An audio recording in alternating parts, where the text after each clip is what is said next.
Shareef Abdul-Rahim played NBA games with his jaw wired shut. I'm going to repeat that. Shareef Abdul-Rahim played in the NBA with his jaw wired shut.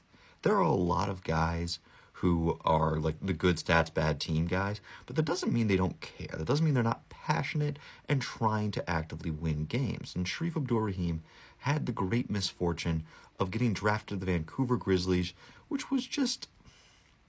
it was not a very well-run franchise. The year after he gets drafted, they draft Antonio Daniels, whom they trade away the next season because they drafted Mike Bibby, and you just can't have two good point guards. A few years later, they draft Steve Francis, while they still have Mike Bibby, and trade him on draft night because he's like, I don't want to be there. Which is something you can find out before you draft a guy and let him hold your franchise hostage till you take a crappy offer.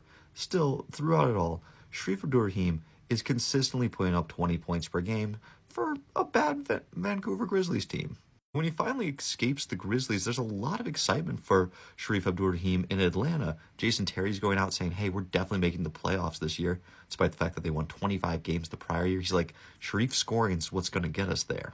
It doesn't get them there, but they do win about 8 more games the next season, and they have a lot of injuries, so like, it's a sizable improvement. Shareef gets his All-Star appearance. Shareef eventually does get to see the playoffs as a reserve for the Kings, but I've just always kind of had a soft spot for a guy who I really felt like it just ended up on crappy teams and crappy situations time and time again, and if he got to a better situation, could be a really good player.